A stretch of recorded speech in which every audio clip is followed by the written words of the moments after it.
Well, as Wolfgang mentioned, we're seeing that a digital economy is really demanding new automated and efficient systems from financial services across the landscape.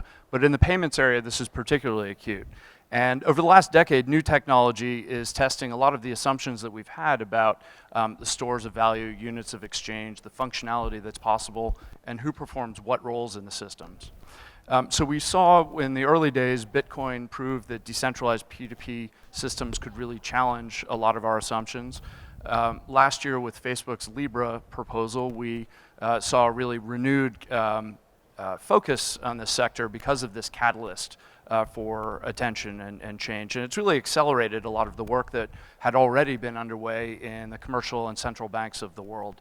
But it proved that a company with 2.4 billion customers around the world really could step forward and quite rapidly have the potential to remake the landscape.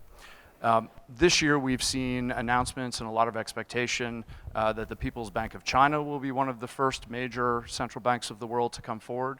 We've seen other smaller central banks already in pilot phase with live deployment. And of course, we've seen a lot of exciting developments in our commercial banking sector as well.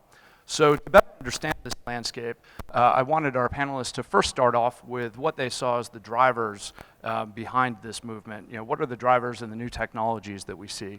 And maybe we'll start with you, Umar. So first of all, thanks for having me. I think there's two things. One is I will start with a vision of how you think about this. So to compare it to a very easy example, I mean, if I had to send, say, a photograph anywhere in the world, I just get on the email, attach the photo and send it, and it's done. Now, obviously, money is a bit more complicated than a photograph in terms of, you can't have duplicates and things of that nature. But really, people want to get to a point where money is just as easy to transact in on an electronic basis. So even though a lot of the money in the world is electronic because of cards and because of e-wallets and whatnot, it doesn't operate with that level of ease. So that's sort of, I would say, the long-term goal as everyone looks at it. But more specifically, I think I would go back again to the example Conan you mentioned on Bitcoin or Ether. It is a pretty phenomenal thing that two people can transact in something without a central counterparty involved, and they can rely on the fact that what one of them gave to the other one actually gets transacted and now it belongs to the other person. So that distributed nature of this technology that has evolved opens up new doors. So as we think about the future, we think of those things as driving the future of money and being able to do things that we haven't been able to do so far. Things like programming the money to act certain ways, or things like programming the money to actually behave or release itself when certain conditions are met. I think that's how we look at it, and that's why we've been developing products in this area. Yasmeen, sitting in a central bank, how do you view the drivers for this change? First of all, thank you, Conan, for having me, and I think it's a pretty important topic. CBDCs and digital currencies in general have really become a hot topic nowadays, and I truly believe that 2020 is the year for digital currencies. Now, some people may argue and say that central banks have started to look at CBDCs or digital money in general as a direct result of Libra, but I personally believe that it's just a natural evolution. I mean, we are embarking on a new era, a new digitized era. We're moving towards digitized economies. So I believe it's very important and imperative that central banks really take a close look at digital currencies, and those that fail to do so may struggle in the future. I think in terms of money supply and methods of payments nowadays, if you think about it, we have been depending on electronic money for a long time now, for decades and decades ago, ever since the invention of debit cards or credit cards. But I think today, if we combine the advent of smartphones along with the advancements in technologies, such as distributed ledger technologies, the internet, having more efficient telecommunications, for example, all these combined together will drive people to demand more efficient, easier peer-to-peer payments and transactions.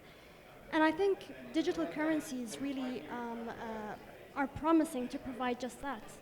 And I also think as we view 5G coming online around the world, a brave new world of connected devices that will have a lot of automation and logic built into them, that's when you start to understand how this these stores of value and mediums of exchange need to keep pace with the digital economy.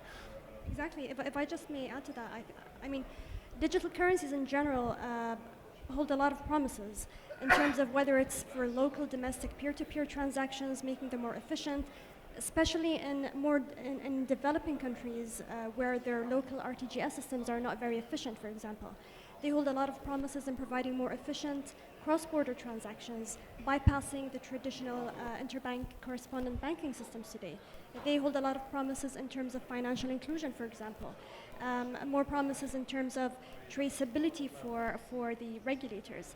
But I believe that it's still very, very early days, and that it's important that central banks really study them very, very well and measure the trade-offs between the benefits and the risk implications. So let's talk for a second about hotspots that we see around the world.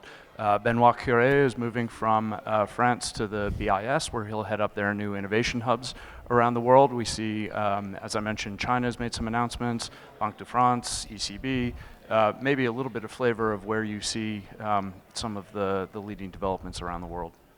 So I think, I mean, obviously, again, if you look at examples, there's examples like Cambodia, where they've done CBDC already.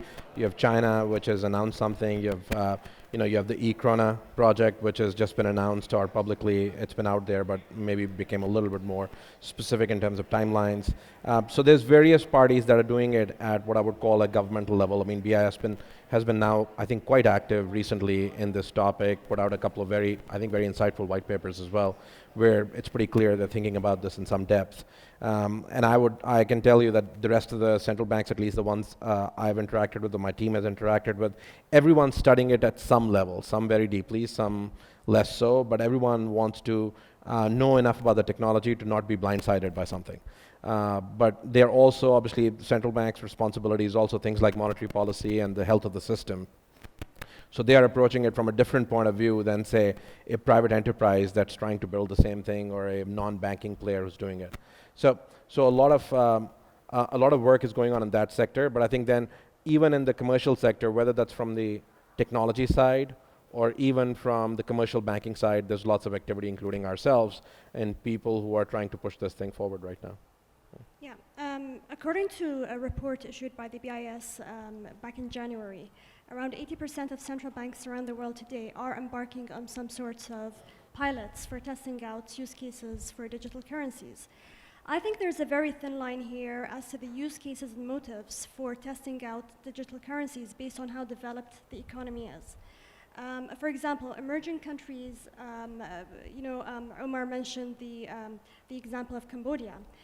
Add to that the example of the East Caribbean with their digitized dollar, for example. I think the main motive there in emerging countries is to pilot and test out digital currencies to help with local peer-to-peer transactions, to move away from the heavy dependence on cash, and in some instances as well, to strengthen the power of the local currency. For example, in the Caribbean, the population is really heavily today using cash, which is very costly and not very efficient. So as a means to encourage the population to invest and to start using digital means of payments and transactions, the government is embarking on this pilot. If we move on to the more developed countries, we will start to see that the motives there, or the use cases, move towards exploring using digital currencies for cross-border transactions more. As an example, Project Ubin in Singapore. They're really exploring the use of blockchain, DLT technology in terms of cross-border settlements, clearing. A regional example, the Kingdom of Saudi Arabia has partnered with the UAE.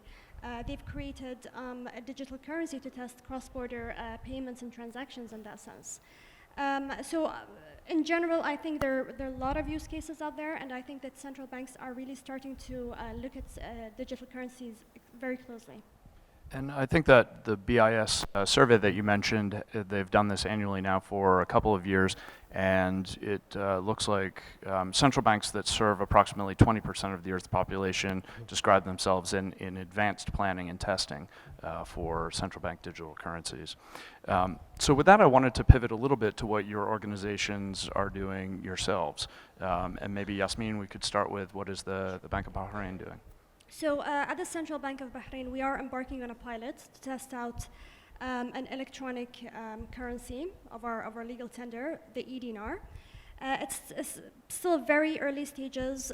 We're still in the phase of exploring and trying to decide on the technology to be used, on the design aspects. But in general, we will be looking at specific features, including but not limited to, for example, basing it on distributed ledger technology. It's going to be a private platform.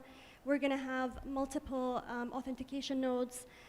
It will primarily be based on wallet-to-wallet, peer-to-peer local transactions only. We are looking to have some level of anonymity into it, because we believe that that will really encourage people to start using it more. We are also thinking of having our local digital currency to be not compensated, in the sense it will be non-interest bearing, and we have that is a conscious decision as to not disrupt the local commercial banking scene. Things like security, of course, are very important to us. We are also looking very closely at user experience, the speed of transaction, and finality. So all these aspects are very important to us. Well, and I think that that's very useful for people to hear, because there are so many different design considerations. We see that single label of CBDC that's sort of rocketing all around the world right now, but there's really a very broad spectrum of different designs and different types that might be developed and deployed with a lot of different implications. And I think I'd like us to dive into that a bit later. But now, JP Morgan made a big splash when JPM coin launched. And so, Umar, if you could tell us a little bit about why the coin came to be, what its design considerations were, and the needs in the marketplace that you were addressing. So I think, partly it goes back to the fact that we have had a very big presence in the blockchain landscape for many years, and I think we probably have, possibly have the biggest blockchain team out there amongst banks, if not actually generally in the world. It's one of the biggest. So from our point of view, we saw early promise in the technology and how it could revolutionize how systems work, whether you need reconciliations, how information could be exchanged along with money, all those things. So our thesis was that having a digital currency that could operate on a distributed ledger was quite essential, to the extent that distributed ledgers became more common in the world, whether in securities, commodities, or any of the other areas that our bank interacts with, trade finance, et cetera. So that's how it kind of started a year ago. And frankly, the technology part of this is not the hardest thing to solve. We actually have very good technologists who are working on this. It's been everything else that's quite complicated. So I think one is just to kind of have everyone sort of slow down and not get excited about the name of the thing is quite important. Because just because someone says it's a coin based on distributed ledger, you can have a lot of people jumping up and down because they're all panicked. But in reality, it's just a new technology of doing things that we already do, but hopefully just much better, much quicker, and a lot smarter. So we've been working a lot over the last year. So to give you an example, we pump out, I think, more than 10,000 feeds out of our deposit systems to various regulators across the world, because we are regulated pretty much across the world. I mean, if you're going to build something that's going to act in a similar fashion, we would have to build it to a level of spec where it's safe as our core systems, and it can actually report to our regulators in a very similar way. So that takes a lot of industrial development over the last year. But what we really see the promise of this thing is less around things like anonymity, because our clients, I think, when they're doing large wholesale payments, anonymity is not the primary concern they have. It's things like how efficient is the payment, can I settle things right away, things of that nature. So we sort of see this in two general ways going forward. One is in areas where you have securities and commodities and other assets. Can we actually create mechanisms where settlement and clearing can be as close to instant as possible, and possibly even sort of what I would call pre-programmed? And then secondly, other areas where you can do certain things with the money, where if you attach it to certain sorts of identity tokens, you could make the money effectively money laundering proof, almost by design. So you could have whitelists where it says only X, Y, Z, or these 5 people can hold this money, or 5 corporations can hold this money. They just can't go outside the loop. So you actually, one, can improve the controls environment a lot, and secondly, things where you can actually program the money to do certain things when certain conditions are met. So you could almost create self-escrowing money as well, where right now a lot of conditions have to be checked manually or at least electronically, and all of those things could be built into the platform itself. So as we think of the future, we think there's going to be a number of applications, which some of them we probably haven't even imagined yet, including some stuff that's going to come from 5G, where you have a very high velocity and very high number of transactions that are going point to point, and you don't want reconciliation. That could be an example. Or frankly, other areas where information rails and money rails have been problematic. So think of many parts of the world, healthcare, where the bills go in one rail and the money goes in another rail, and you have tons of people trying to figure out what you're paying for. All of these things could get revolutionized with the technology. And as you thought about that, you gave the crowd, I think, a good flavor of what did you design for. You mentioned that it's wholesale. You mentioned some of the applications that you saw for it. Are there some early sort of success stories that you've seen where you had a hypothesis of why this might be a better mousetrap and it's been borne out?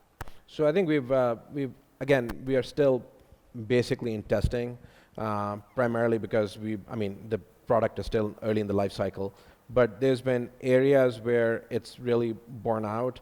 I would say some of the work that we've done in sort of the digital security space has been quite interesting, where we can change the velocity of the market by having electronic money and electronic securities on the same network, where they can be exchanged through a atomic DVP or a delivery versus payment mechanism.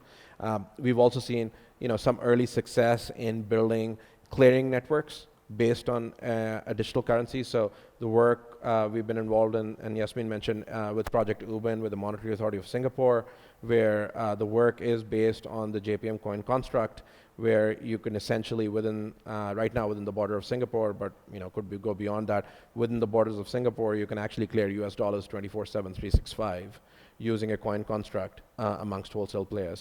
So there's been some early successes. But I'm sure we'll also see some places where it won't work as time goes by. So. And Yasmin, as you look at JPM Coin and see what they're building, how does that inform how the Bank of Bahrain looks at this space, and as you think about partnerships and how you serve a digitizing economy? So we believe that partnerships and collaborations are very important.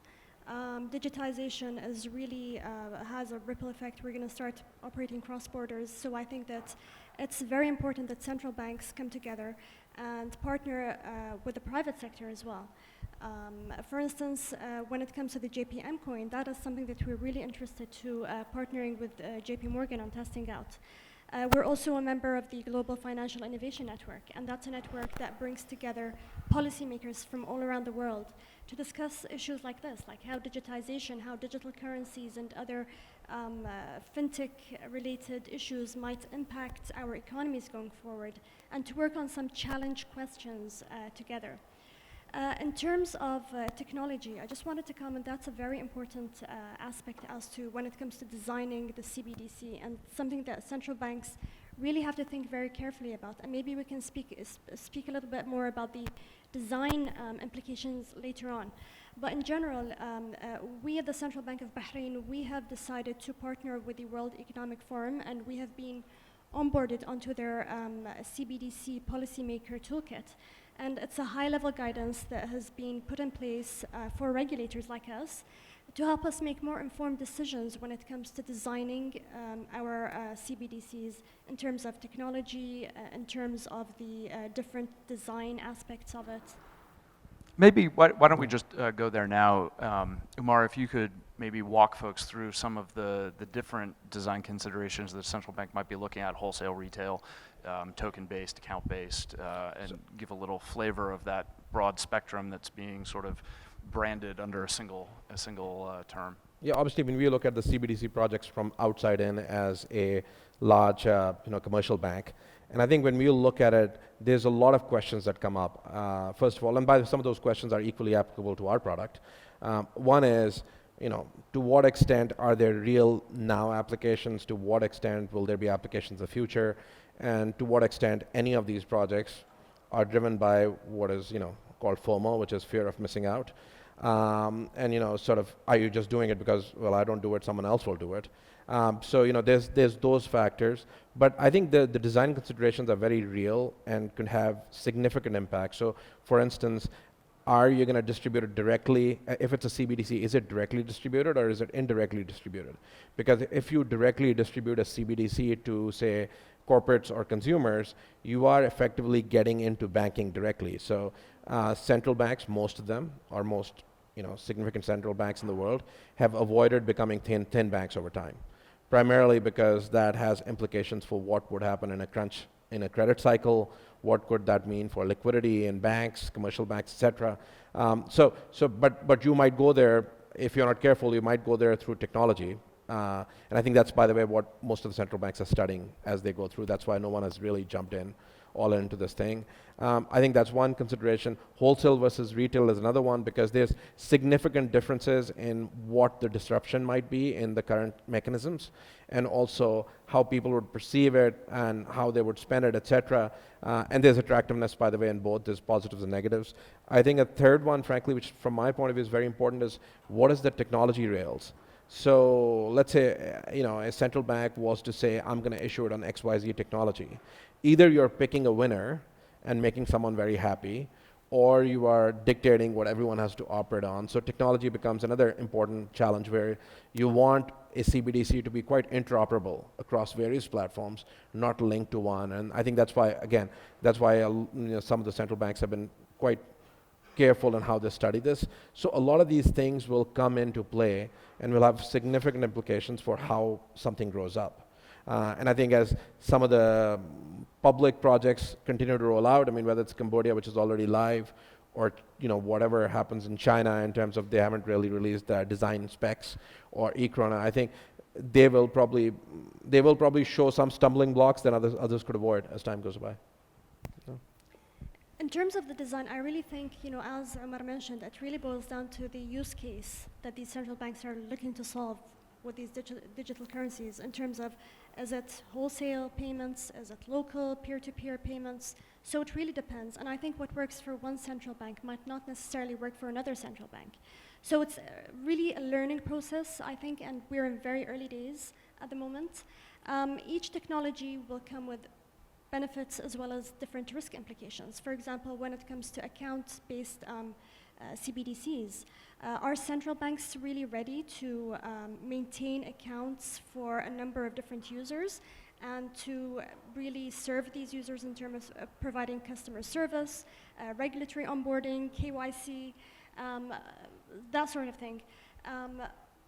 Another consideration is whether to have that CBDC to be interest-bearing or not. And that might also have implications on the money supply and on monetary policy as well. Now, when it comes to token-based or wallet-to-wallet CBDCs, I think it's easier because they don't necessarily have to be associated with an ID, so they can be more accessible. For example, if we're having foreigners visiting the country, they can have access to that CBDC very easily and utilize it. However, that also raises the risk of probably illicit activity, misusing it for illicit activity. So I think each technology has its implications, and regulators must really think about what they're trying to solve here. Distributed ledger technology has a lot of promises. It enhances traceability. It enables central banks to be able to manage data and to have better oversight really over the transactions going out of the country and within the country as well. But at the same time, there have been a lot of, from past experiences, it has been evident that distributed ledger technology also has some kind of issues when it comes to scalability, for example. So I think at this stage it's too early to determine which design or technology is optimal. And one thing I would add is also, I mean, some of the problems that are public problems that central banks and others are trying to solve have also effectively been solved by other means. So, inclusivity is a very big reason, and by the way, it's a very big driver for all central banks, whether they are like in developed markets or developing markets. But if you look at examples of what happened in China and what has happened in India, they've actually very successfully brought a very large number of massive populations into the banking, or at least effectively a banking system through others. So I'm saying, you almost have to kind of look at it, and I think like for instance, when we do things, we always have this like test where we try to figure out if the problem has already been solved and why are you trying to resolve it with the same thing. So, but that's a question you have to ask as you go through this. And particularly in the payments area, we've seen a lot of improvements and efficiencies come in from new operators and new systems that aren't using blockchain or crypto technology. One of the areas where we see probably a lot of improvement for financial inclusion is digital identity. And that's also a place where you could see these two worlds sort of converging in the future. And so I was wondering if you had, if either of you had any thoughts on digital identity as a financial inclusion driver and the intersections with new forms of money. Yeah, I think, we've done actually quite a lot of work in digital identity, both in the wholesale and the retail world, to think through it. And it's a federated identity model where you can use essentially a distributed ledger type framework to ensure that whatever identity tokens I'm carrying, it does not. I think maybe I'm run out of time or something. I don't know. But I think to ensure that whatever identity you are carrying on your phone or in some other mobile device is actually valid and has not been revoked and all those things. And I think that could over time allow a lot more control over things like data usage or who you are sharing how many attributes of your identity with and things of that nature. So I think that actually will converge with this technology because even when you look in the commercial space, we all have effectively, by we I mean all the commercial banks, have built gigantic machines to do KYC. And so we had to do it because frankly we couldn't wait for a common solution, but I think we have the opportunity now to revisit that and figure out, is there a more federated solution that could be possible through this technology or others to simplify that?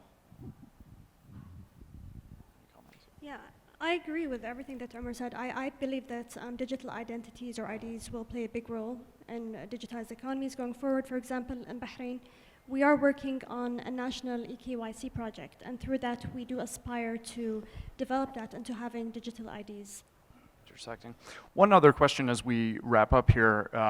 The last decade has seen a lot of different consortiums try to come together to use this new technology to be more efficient and more effective. You've seen a number of different protocols sort of have their moments in the sun and ebb and flow.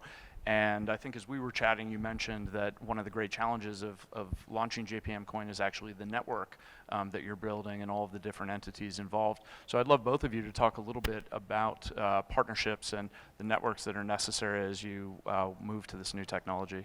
Maybe Yasmin, start with you. So I believe that IT evolution has repercussions in multiple locations simultaneously, so central banks could really benefit from economies of scale in partnering together.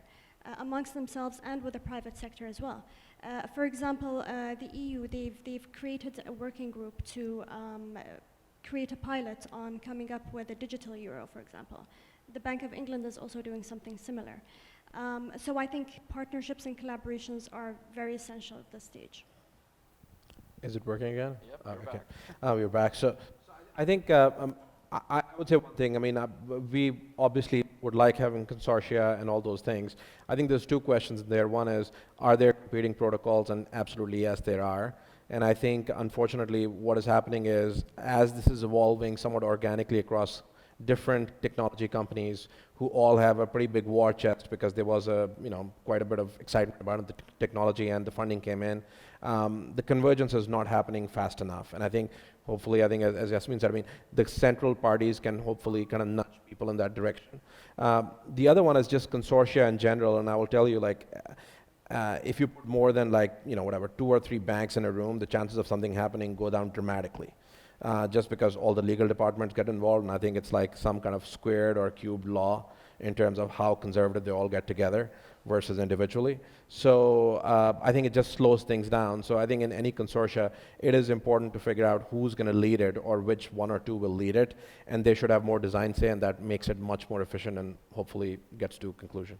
That said, I think that we're all very focused on interoperability, having systems that get even more efficient and effective. And so clearly coordination and new efforts such as the one out of the Bank for International, BIS, is very welcome as the world coordinates here. So I think with that, we're out of time. Thank you very much to Yasmin and Omar for walking us through a lot of the details. And I think that was one of the main takeaways we wanted to leave everybody with. The details matter. Get beyond just the headlines here and understand the different designs that are under consideration and the implications for the future of finance, because they can be quite dramatic. Thank you. Thank you.